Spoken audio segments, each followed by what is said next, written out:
Hey, it's Rhianna. Welcome back to my channel and another episode of Weight Loss Wednesday, where I get on the scale for you and we talk about how I did last week. So anyone who is new to my channel or maybe missed last week's episode, you can check out the link up in the eye and it'll take you to last week's weigh-in. But just for a reminder, I was at 243.8. Let's go ahead and get on the scale today. Okay.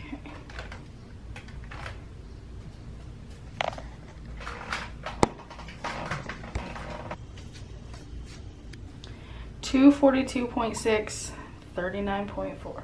Today I am at 242.6. That is a loss of 1.2 pounds. I'm like super excited about that. I have made some changes this past week. We'll talk about those a little bit more in just a moment, but it's really nice and motivating to see that although I've only implemented these changes within the last few days, it feels good to see the scale moving. So let's talk about some of the things that have not changed. Tracking my food, how I did for the week. I am pretty consistent about tracking Monday through Friday. I usually take off the weekends, maybe not like 100%, but I'm not usually 100% tracking either. But I actually didn't really track that much for this past week because over Memorial Day weekend, Jonathan actually smoked a whole bunch of meat, so I was pretty much eating the same thing every single day. Because I was eating the same thing, I really just didn't find it necessary to continue to track all week. So how did we do on our workouts last week? Well, we actually missed the entire week. On Memorial Day, we actually went to the gym, and for my first time ever in my life, we did squats and deadlifts, and I was so sore for like 3 days after that. That's how long it took for my body to recover from that. I mean, it hurt to stand up, it hurt to sit down. Going up and down the stairs was really painful. Getting in and out of the car was really painful. So I did take about 3 days to recover, and then after that we were just lazy and didn't go back to the gym until this week. We are back at the gym starting this week. So I mentioned at the beginning of the video that there were a couple of things that I was doing differently this week and going forward, and those two things are intermittent fasting and taking my supplements. So let's talk a little bit about intermittent fasting. One of the things that I talked about last week was basically learning how to eat for PCOS. And I did some research, I watched some videos, and basically what I'm finding is that it really goes hand in hand with intermittent fasting. So I am still educating myself on it. Like, I'm not 100% confident on like what I'm fixing to say to you, so bear with me if I say anything incorrectly. But from what I'm understanding is with PCOS, you're insulin resistant, which kind of is essentially like pre-diabetic, and every time you eat, your body has an insulin response and it spikes your blood sugar. And so fasting with PCOS helps because you reduce those spikes, which that's the part where I start to get a little bit confused. Obviously it helps you somehow, so I'm doing it. That's basically where I'm at right now. I am doing 16-8, which means 16 hours fasting, 8 hours of my eating window. So during my fasting window right now, I'm only allowing myself water, but I did order some glucose testing strips and some ketone testing strips because I'm interested to see what I can drink and still stay fasting. Everyone has kind of differing opinions on this. Some people say that only water, black coffee, and unsweetened tea. Some people say 50 calories or less. Some people say if you need to drink, you know, a Diet Coke to keep you fasting for longer, then drink the Diet Coke. So it's kind of like, it's almost kind of like keto, where everyone kind of does a little bit differently. But I'm curious to see, because I'm doing this for like a medical reason. Like, I actually have a medical reason to keep my blood sugar from spiking. So what my plan is to drink my coffee, which has 20 calories, and I'm gonna test my blood glucose and see if I get a spike. If I get a spike, then I know that I can't have that during my fasting window.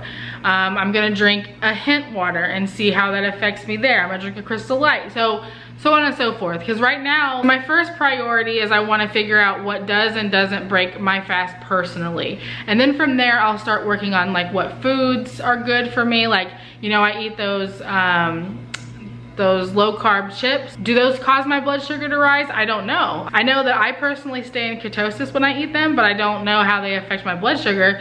So I'm gonna be playing around with that and kind of learning that whole process. And speaking of that, I actually had a request to show those chips, the label and everything more closely. So I'm gonna add that to the end of this video. So stay tuned for that if you're interested in seeing that information.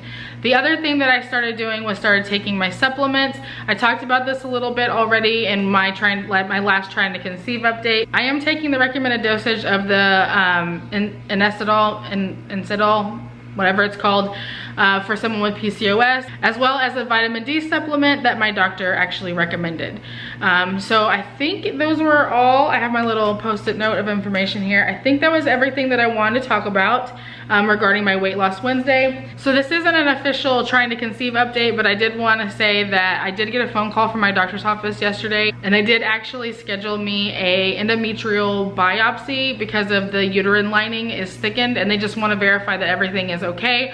I'm pretty sure that it's just related to my PCOS and the fact that my periods have been like bad. So, but I'll definitely keep y'all updated on that as I get updated as well. I'm just glad that I'm finally starting to like get some answers and hopefully get some answers and get this whole system in check. Because like I said in my trying to conceive update, I'm really hoping that, you know, Jonathan and I will get pregnant, because that's our goal. All right, I'm gonna go ahead and wrap up this episode of Weight Loss Wednesday. If you're new to my channel, don't forget to click that subscribe button. If you enjoyed the video, hit the thumbs up button. If you have any questions for me, leave them down below. Come and follow me on my Instagram, and I will see you guys next time. Bye. Oh yeah, stay tuned for the label information. Bye. Okay, before I forget, this was requested. It's not usually in the regular chip aisle. It's usually on like an end cap. If you have like a keto section of your HEB, it sometimes can be found over there. Yeah, it's just, you kind of got to look around for them, but they only have them at like maybe 8 or 10 of their HEBs so far. You can check their Facebook page, I believe. If you go to their Facebook page, this name right here, this one, they have a list of the ones that they're located at. And then here are the macros. So this one is not the American version. This is the international or Mexico version.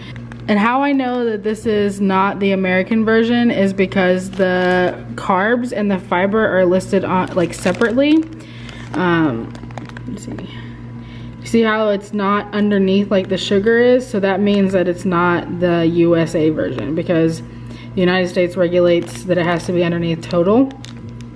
So this is 2.5 grams. Basically it means that it's just 2.5 total carbs and 2.5 fiber. You cannot subtract that fiber because it's on a separate line. So like normally with our labels you would, but for this one you actually do not. So it's 2.5 grams net for 10 chips. And then it's low carb. It's not technically like strict keto. Where are the ingredients? Because it is made with white corn flour, Nepal powder, which I believe is the cactus, and chicory root. So some people choose not to eat these on their keto journey because, you know, it's not strict keto. But there's the information for you.